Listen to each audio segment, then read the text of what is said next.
Ketika kasus kebakaran lahan yang menyebabkan kabut asap menyelimuti wilayah Sumatera dan Kalimantan, perusahaan-perusahaan perkebunan sawit satu persatu masuk ke ranah penyidikan oleh para penegak hukum.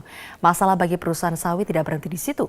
El Nino dan rendahnya harga minyak sawit mentah menjadi masalah. Perusahaan perkebunan sawit raksasa kini menjadi bidikan para penegak hukum karena diduga menjadi salah satu penyebab kebakaran hutan. Masalah ini berpotensi memperparah bisnis CPO yang saat ini sedang lesu. Masalah pembakaran lahan menurut Joko Supriyono, anggota Gapki, perusahaan sawit besar tidak akan melakukan pembakaran lahan dengan disengaja untuk penanaman ulang. Joko pun meminta pemerintah untuk berhati-hati dalam menindak pembakar lahan.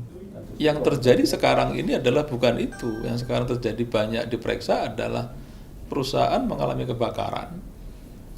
Ya, kebakaran dari mana? Kebakarannya bisa dari mana-mana, dari sekitarnya, dari kawasan hutan, dari lahan masyarakat, dari mana kebakaran. Karena perusahaan mengalami kebakaran, ya perusahaan memadamkan.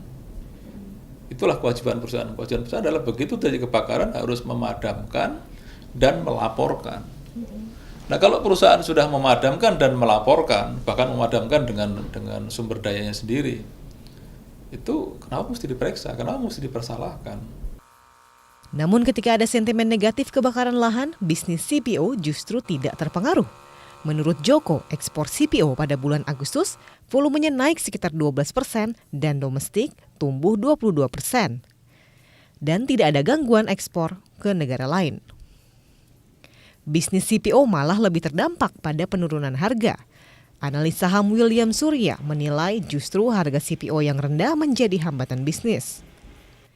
Harga CPO sejak tahun 2011 terus melandai dari sekitar Rp3.800 per ton menjadi sekitar Rp1.800 per ton. Menurut analis saham William Surya, harga CPO saat ini lebih berperan terhadap produksi CPO dibandingkan masalah kabut asap. Kabut asap sendiri memang memberikan pengaruh yang cukup besar ya. Kita juga turut prihatin dengan apa yang terjadi terhadap mereka yang di sana. Langkah responsif dan langkah tegas pemerintah memang sangat diharapkan untuk itu. Beberapa emiten sawit yang sekarang turun ini saya lebih melihat bukan mungkin ada sedikit pengaruh dari sana, tapi saya lebih melihat karena harga CPO yang turun. Kemarin saya lihat koreksi harga CPO juga cukup lumayan. Wilayah Riau berdasarkan data BPS menjadi wilayah perkebunan terbesar untuk CPO, disusul Sumatera Utara dan Sumatera Selatan. Sementara wilayah Kalimantan terluas di wilayah Kalimantan Tengah sebesar 11%.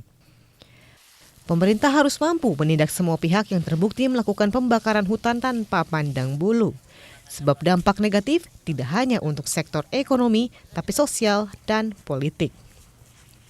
Tim Liputan Metro TV.